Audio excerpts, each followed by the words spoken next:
can make a way. Hey, hey, so humble yourselves and pray and guard His Torah. Obey each day. Hallelujah, hallelujah. Hoshiana, Hoshiana. Hallelujah, hallelujah.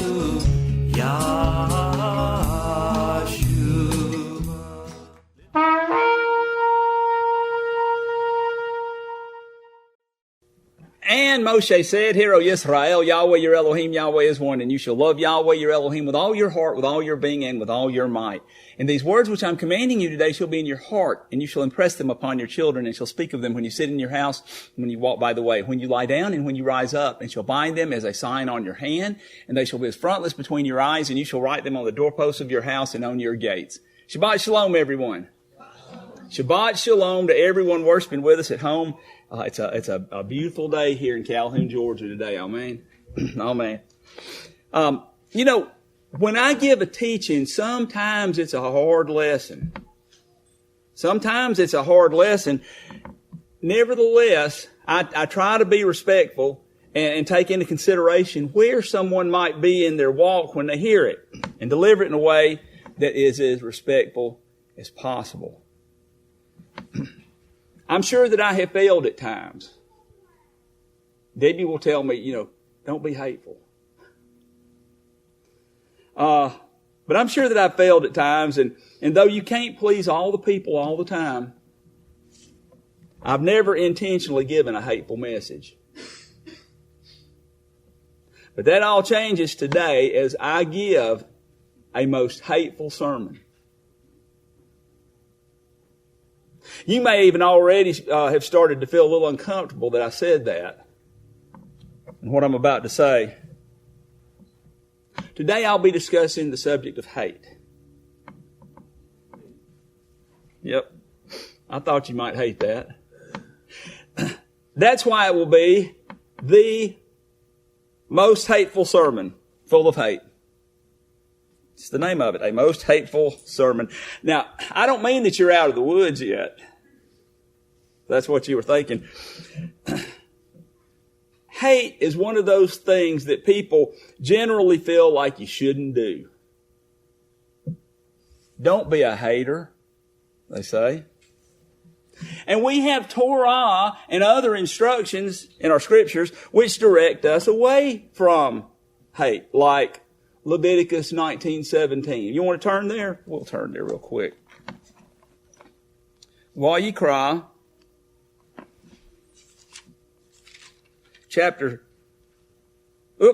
it's chapter 19. Chapter 19, page 125, and verse 17 says, Do not hate your brother in your heart. Reprove your neighbor for certain, and bear no sin because of him. And then here's one in 1 John, all the way on the other end of the book. 1 John chapter 2, one verse here. And we're going to be on page 1185. And I'll be reading from the 1998 ISR today. 1 John chapter 2 verse 9, it says, The one who says he is in the light and hates his brother is in the darkness until now. Now, hate causes all sorts of problems. It causes problems in all sorts of situations and relations. And people hate others for countless reasons. From political hatred to economic hatred. Poor hating the rich, rich hating the poor. Racial hatred, gender hatred, mom or dad liked him best or her best hatred. He or she thinks they're better than everybody else. Hatred. And then there's the other side of that coin, where the prideful person hates everybody that doesn't measure up to their standards. In other words, They really do think they're better than everyone else and hates those who they perceive are less than themselves. Now, Yahshua gave us a little bit of instruction about that. So let's look at Matthew chapter 7.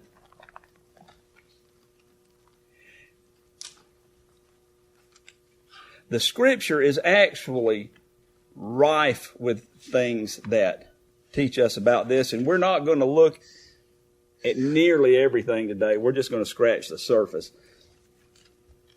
But it's still going to be most hateful. Matthew 7 and verse 3. And why do you look at the splinter in your brother's eye, but do not notice the plank in your own eye? Or how is it that you say to your brother, let me remove the splinter out of your eye and see a plank in your own eye? Hypocrite! First remove the plank from your own eye, and then you shall see clearly to remove the splinter from your brother's eye. There are lots of reasons for which people hate. Sometimes people say that they hate this thing or they hate that thing, and it's not a big deal. I hate this color. I hate broccoli. I hate summertime, etc., etc. But when we hate people, it's usually associated with some sort of emotion like jealousy or pride or something like that which stirs up anger. And even if we don't act on it, it robs us of our peace because it's hard to be angry and have peace at the same time. Amen.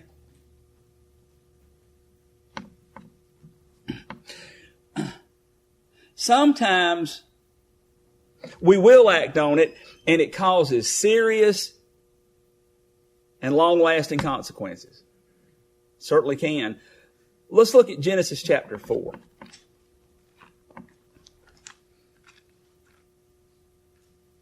You see, it didn't really take very long for people to start hating on people. And by the time we get to Bereshit chapter 4, we'll already see it in all of its ugly color. And I hate that color. Genesis 4, verse 1. And Adam knew Hawa his wife, and she conceived and bore Cain, and said, I have gained a man from Yahweh. And again she gave birth to his brother Hateful. And Hateful became a keeper of sheep, but Cain became a tiller of the ground. And it came to be in the course of time that Cain brought an offering of the fruit of the ground to Yahweh. And Abel also brought of the firstborn of his flock and of their fat. And Yahweh looked to Abel and his offering, but he did not look to Cain and his offering. And Cain was very wroth, and his face fell. And Yahweh said to Cain, why are you wroth, angry? Why are you angry? And why is your face fallen? If you do well, is there not acceptance? And if you do not do well, sin is crouching at the door, and its desire is for you, but you should master it. So Yahweh counseled Cain on what he needed to do to find acceptance, right? Because it was up to him, all right? But rather than looking at the board in his own eye, Cain gave into hatred towards his brother and rises up in anger. Verse 8.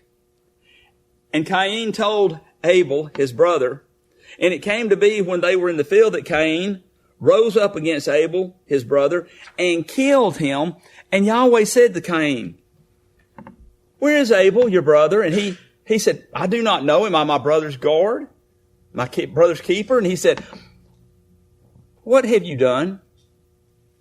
The voice of your brother's blood cries out to me from the ground. And now you are cursed from the earth. You are cursed from the earth, which has opened its mouth to receive your brother's blood from your hand. If you till the ground, it shall no longer yield its strength to you. You shall be a fugitive and a wanderer on the earth. And Cain said to Yahweh, My punishment is too great to bear. See, you have driven me from the face of the ground today, and I am hidden from your face. I shall be a fugitive and a wanderer on the earth, and it shall be that anyone who finds me kills me. I'm kind of thinking, well, what goes around comes around, but nevertheless, Cain's kind of focusing on himself now. And Yahweh said to him, well, if anyone kills Cain, vengeance is taken on him sevenfold. And Yahweh set up a sign for Cain, lest anyone finding him kills him. And Cain, this is sad here, folks, went out from the presence of Yahweh. That is sad. That is sad. And Cain went out from the presence of Yahweh and dwelt in the land of Nod in the east of Eden. So we can see from this that the very first family had hatred towards a brother, and it had long-lasting consequences. And it can still have long-lasting consequences today. They may be different consequences, but your hatred can have long-lasting consequences if we act on it. Now, sometimes we draw fire. You familiar with that term? Other people get angry at us because of things that we've done. All right? Sometimes we put the ire that draws the fire. That sounds like it could be a line in a song, doesn't it? Yeah. Sometimes we put in the ire that draws the fire. All right, so here's just one example of that. While we're in Bereshit, let's look at chapter 37. Is everybody not familiar with that term ire? Oh, it's a word that means anger. It means disgust. It comes from Latin. It's an old word.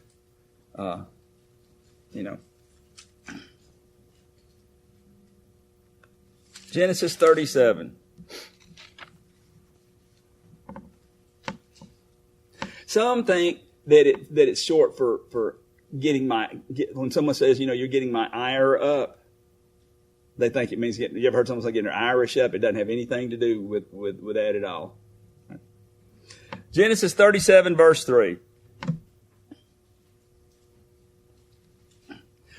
And Yisrael loved Yosef more than all his children, because he was the son of his old age, and he made him a long robe. But when his brothers saw that their father loved him more than all his brothers, they hated him and were not able to speak peaceably to him. See, there's the dad loves him best hatred. All right. And Yosef dreamed a dream, and he told it to his brothers, so they hated him even more. Right? See, just because something pops in your head doesn't mean that it needs to pop out your mouth. All right? Truth or not truth. And he said to them, please listen to this dream which I've dreamed. See, we were binding sheaves in the midst of the field, and see, my sheaf rose up and also stood up. And see, your sheaves stood all around and bowed down to my sheaf. And his brothers said to him, shall you indeed reign over us? Shall you indeed rule over us? So they hated him even more for his dreams and for his words. See, Joseph is drawing fire here. Right? And he dreamed still another dream, and he related it to his brothers and said, see, I have dreamed another dream. Aren't you guys excited? And see, the sun and the moon and the 11 stars bowed down to me. And he related it to his father and his brothers, and his father rebuked him and said to him, what is this dream that you have dreamed? Shall we, your mother and I, and your brothers indeed come and bow down to the earth before you? And his, let's see. Yep, I've got and his brothers envied him, but his father guarded the word. And his brothers went out to feed their flock, in Shechem. And Israel said to Joseph, are not your brothers feeding the flock in Shechem? Come, I send you to them. So he said to him, here I am. And he said to him, please go and see if it is well with your brothers and well with the sheep, and bring word back to me. So he sent him out of the valley of Hebron, and he went to Shechem. And a certain man found him. And see, he was wandering in the field, and the man asked him, saying, what do you seek? And he said, I'm seeking my brothers. Please inform me where they're feeding their sheep. And the man said, they have left here, for I heard them say, let us go towards Dothan. So Joseph went after his brothers and found them in Dothan, and they saw him from a distance. And before he came near them, they plotted against him to kill him.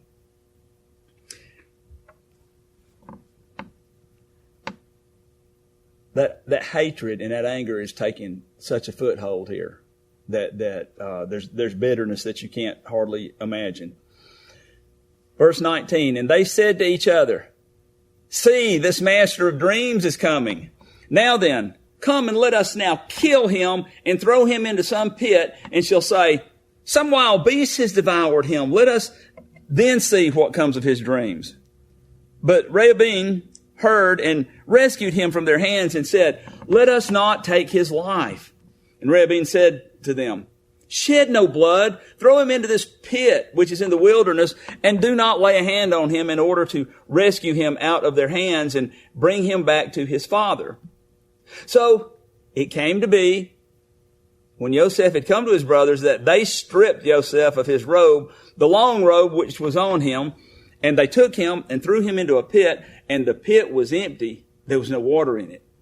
And they sat down to eat a meal, and they lifted their eyes and looked and saw a company of Ishmaelites coming from Gilead with their camels bearing spices and balm and myrrh, going to take them down to Mitzrayim. And Yehudah said to his brothers, what will we gain if we kill our brother and conceal his blood? Come and let us sell him to the Ishmaelites, and let not our hand be upon him. For he is our brother, our flesh. And his brothers listened. And men, Midianite traders, passed by. So they pulled Joseph up and lifted him out of the pit and sold him to the Ishmaelites for 20 pieces of silver. And they took Joseph to Mitzrayim. And Reuben returned to the pit, and see, Joseph was not in the pit, and he tore his garments. And he returned to his brothers and said, the boy is gone. And where am I to go? So they took Joseph's robe, killed a male goat, and dipped the robe in the blood, and sent the long robe and brought it to their father and said, we have found this. Please look, is it the robe of your son or not? And he recognized it and said, it is my son's robe. An evil beast has devoured him. Joseph is torn to pieces, and Jacob tore his garment and put sackcloth on his waist and mourned for his son many days. And all his sons and his daughters arose to comfort him, but he refused to be comforted. And he said, now let me go down into the grave to my son in mourning. So his father wept for him. Now, we know the rest of the story, and we know that Yahweh used it for good. But these boys meant it for evil. And their father suffered for years and years because of these acts of hatred and the cover-up. Right? Now, I would like to think that these boys felt guilty for every day that their father mourned. I would like to think that. And sometimes our acts of hatred can have long-lasting consequences. And sometimes they affect unintended people. So we need to keep an eye on how we respond to hatred. Amen? You just don't want these kinds of episodes in your life. But did you know that sometimes it's okay to hate? It is. Look with me to Ecclesiastes chapter 3. Koheleth.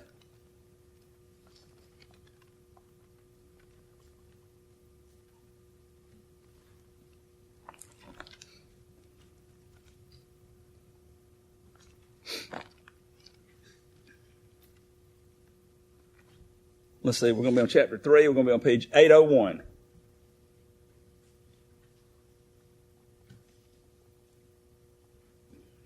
All right.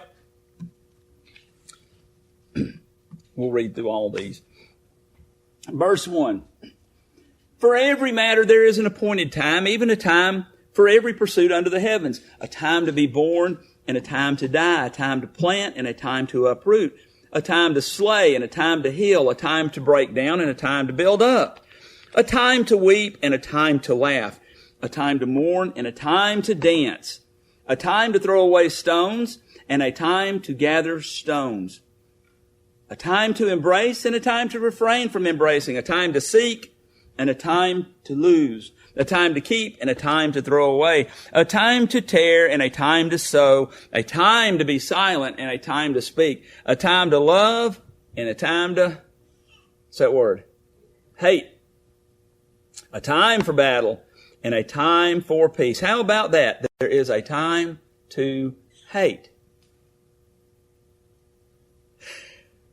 Hate is a normal emotion. Now, we're made in the image of Elohim.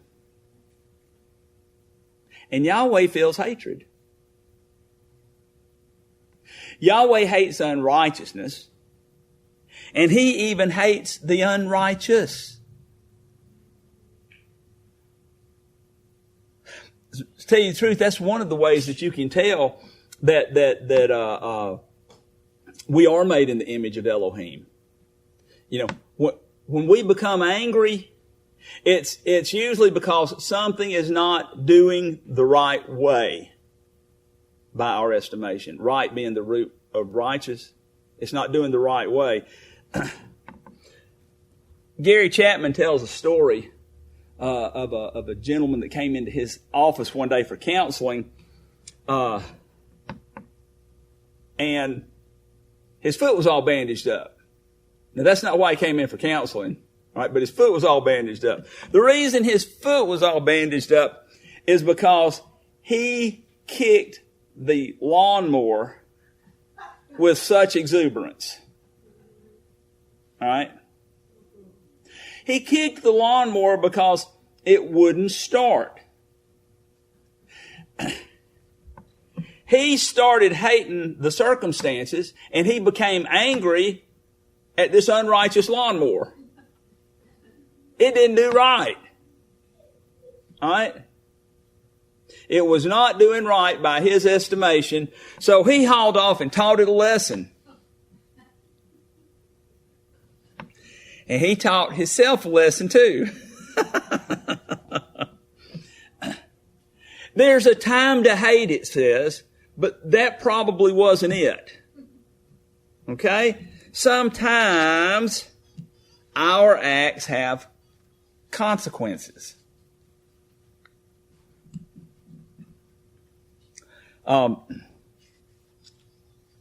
There's a passage we're going to read next. It's in Proverbs chapter 19. I'm sorry, Psalms 19.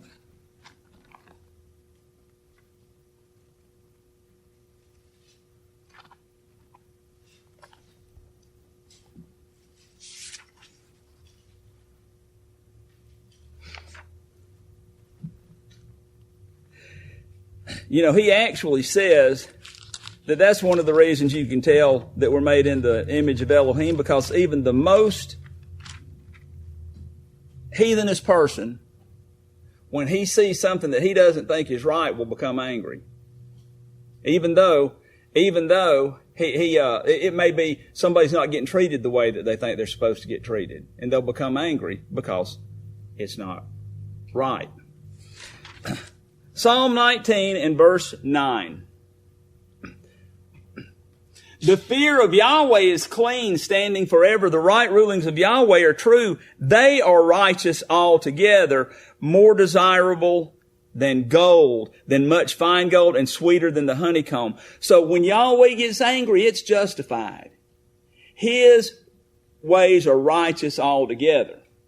Right? And while we're in Psalm number 11. Psalm 11, we're going to start reading in verse 5. Yahweh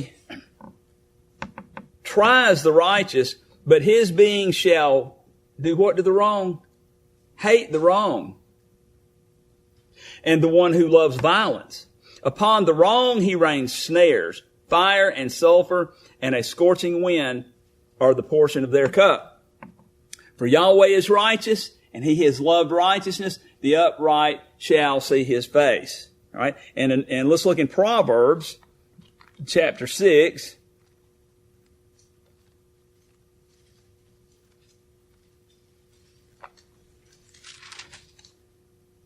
Going to be on page 732. We're going to start reading verse 16. It says, these 6 matters Yahweh what? Hates. And 7 are an abomination to him. A proud look, a lying tongue, and hands shedding innocent blood, a heart devising wicked schemes, feet quick to run to evil, and a false witness breathing out lies, and one who causes strife, among others. So we don't want Yahweh hating us, amen. But you see, we're supposed to hate evil too. Proverbs 8, one page over. Verse 13. The fear of Yahweh is to hate evil. How many people in here fear Yahweh? Then we need to hate evil. The fear of Yahweh is to hate evil. I have hated pride and arrogance and the evil way and the perverse mouth. Yahweh told Israel again and again to purge the evil from their midst. All right? And while we're in Proverbs,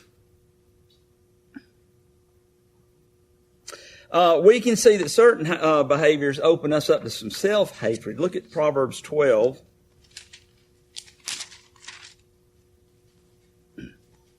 Proverbs 12. And we're just going to read one verse here, and it's verse 1.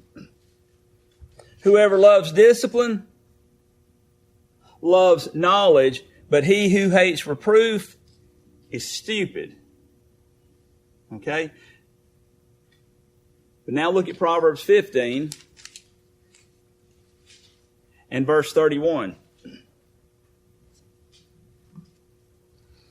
An ear that hears the reproof of life. So that last one we read was just about hearing reproof.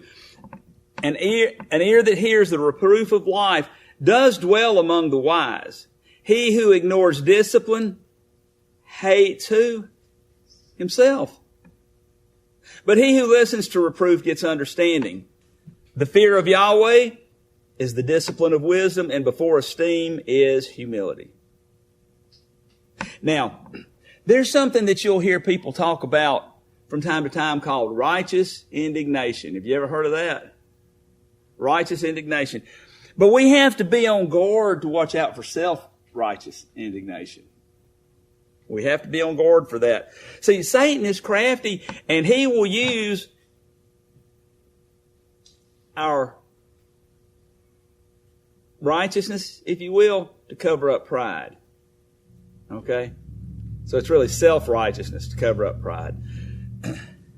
Now, Yahshua was very loving and very patient when he was dealing with people as a whole. But there are some times that he demonstrated that he had hatred towards unrighteousness. All right? Let's look at one of them now. John chapter 2.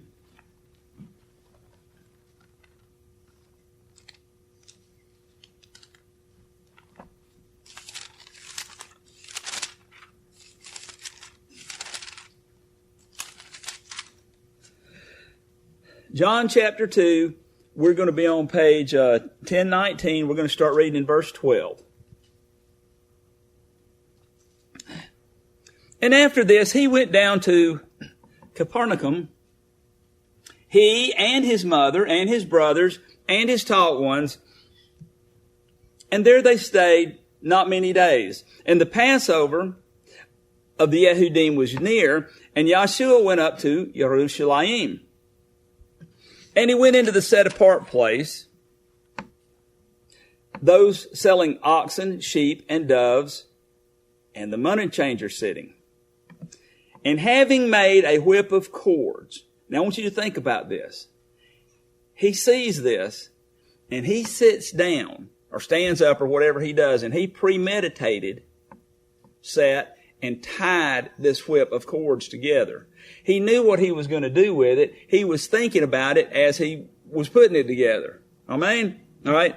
And having made a whip of cords, he drove them all out of the set-apart place with the sheep and the oxen, and poured out the money changers' coins, and overturned the tables. And he said to those selling doves, "Take these away. Do not make the house of my Father a house of merchandise." And his taught ones remembered that it was written, "The ardor for your house has eaten me up." He sat down and put that cord together and drove these people out of there because of righteous indignation. All right? But while we're talking about hate, didn't Yahshua say to hate your father and your mother? He did. So, let's take a look at that. All right? Luke 14, starting in verse 25, and it says, "And large crowds were going with him, and turning, he said to them, 'If anyone comes to me and does not hate his father and mother and wife and children and brothers and sisters and his own life too, is unable to be my taught one. And whoever does not bear his stake and come after me is unable to be my taught one. For who of you, wishing to build a tower, does not sit down first and count the cost whether he has enough to complete it? Otherwise, when he has laid the foundation and is unable to finish it, all who see it begin to mock him, saying, this man began to build and was unable to finish. Or what sovereign, going to fight against another sovereign, does not sit down first and take counsel whether he is able with 10,000 to meet him who comes against him with 20,000? And if not, while the other is still far away, he sends a delegation and asks conditions of peace. So then, everyone who does not give up all he has is unable to be my taught ones. There we go. All right. You see, it does say there, hate father and mother. But I want to point something out to you. Yahshua, the great parable teacher, is making a parable of this. He's simply bringing your family to mind to put it in respect of putting his teachings ahead of everything that is important to you. All right? Not literally hatred towards your family. All right? Before we look at another thing that he said in regard to this, look at Ephesians chapter 5.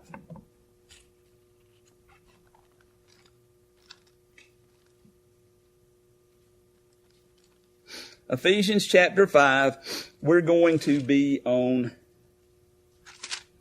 page 1136.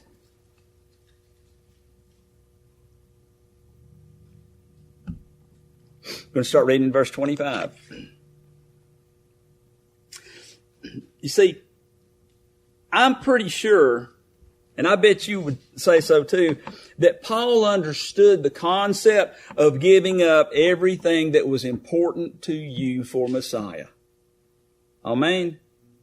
Paul would understand that. And he says this, verse 25, husbands, love your wives, as Messiah also did love the assembly and gave himself for it, in order to set it apart and cleanse it with the washing of water by the word, in order to present it to himself a splendid assembly, not having spot or wrinkle or any of this sort, but that it might be set apart and blameless. In this way, husbands ought to love their wives as their own bodies. He who loves his wife loves himself. For no one ever hated his own flesh, but feeds and cherishes it, as also the Messiah does the assembly, because we are members of his body, of his flesh, and of his bones. For this cause a man shall, now look at this, leave his father and mother, and be joined to his wife, and the two shall become one flesh. Do you see here that the man and the woman become one? All right. This doesn't mean that he no longer takes care of his father or his mother, but the wife who he is joined to is who's coming first now. All right? But he's quoting Genesis chapter 2 when he says this, and that's a long time ago, but the command is still given later to honor your father and your mother. All right? Verse 32, the secret is great, but I speak concerning Messiah and the assembly. However, you too, everyone, let each one love his own wife as himself, and let the wife see that she fears the husband. And Paul knew what it meant to leave all for Messiah. All right? But Yahshua is also the one that points this next thing out. Let's look in Matthew chapter 15.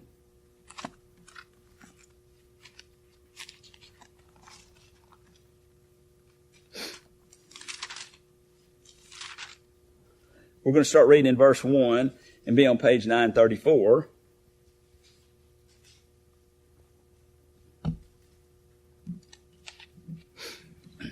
And this is one of the reasons why you know that it was a parable that Yahshua was making a while ago when we read that in Luke.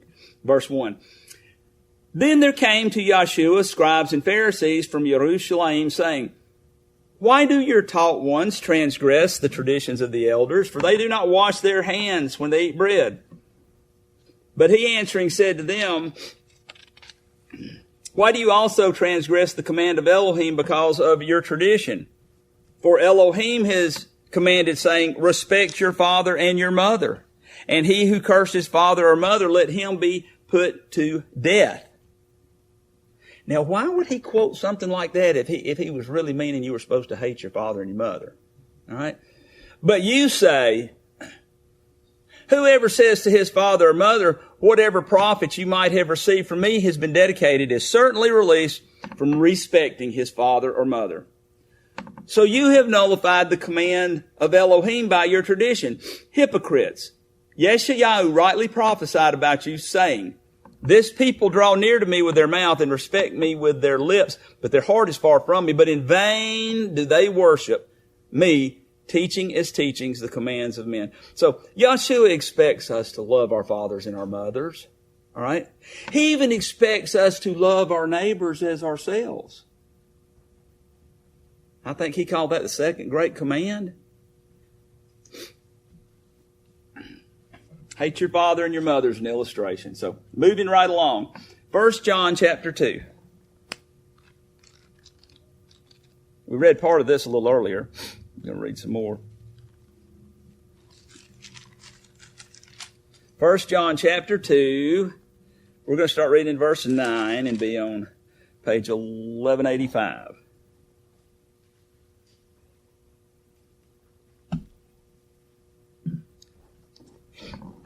Verse 9. The one who says he is in the light and hates his brother is in darkness until now. The one who loves his brother and stays in the light, there is no stumbling block in him. But the one who hates his brother is in the darkness and walks in the darkness and does not know where he is going because the darkness has blinded him. I'd say this hating stuff is got an opportunity to get out of hand. All right? But remember this, James chapter 1. Just a couple pages back. We're going to start reading in verse 19. Page 1172. 1174. James says, starting in verse 19, so then, my beloved brothers, let every man be swift to hear and slow to speak, slow to wrath. For the wrath of man does not work the righteousness of Elohim. Now that's pretty strong. See, the wrath of man is what got Cain into trouble. The wrath of man is what caused all the trouble with Yaakov's sons. All right? The wrath of man frequently gets us into trouble, and it does not work the righteousness of Elohim. And so the wrath of man, when we mentioned earlier about your self-righteousness maybe covering up pride, it's still the wrath of man when that's what's causing you to act with hatred towards your brother. All right, let's see. And two more passages. Psalm 97.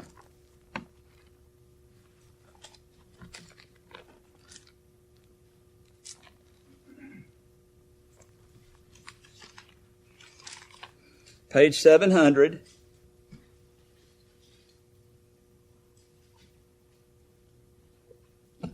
Going to talk about some more hate here. 97, Psalm 97, verse 10. You who love Yahweh, what are those next two words? Hate evil. He guards the lives of his kind ones. He delivers them out of the hand of the wrong. Light is sown for the righteous. That's what John was talking about a while ago.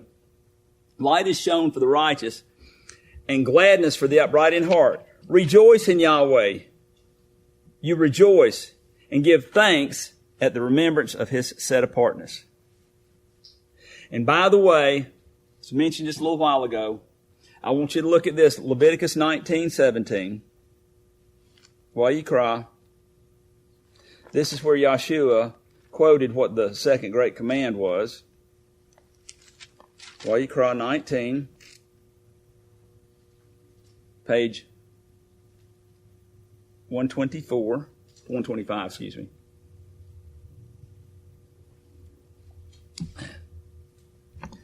Leviticus 19 and verse 17, and it says, do not hate your brother in your heart.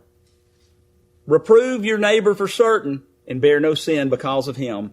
And do not take vengeance or bear a grudge against the children of your people, and you shall love your neighbor as yourself. I am Yahweh. And I hope that you don't hate my most hateful sermon. Yevrokeka Yahweh ba'ishmareka ya'er Yahweh panavaleka bikuneka yasa Yahweh panavaleka bi'asem lakas shalom. Yahweh bless you and guard you. Yahweh make his face to shine upon you and show favor to you. Yahweh lift up his face upon you and give you his complete contentment. Hey, hey, and he can make a way. Hey, hey, so humble yourselves and pray and guard his Torah. Obey each day. Hallelujah, hallelujah. Hoshia.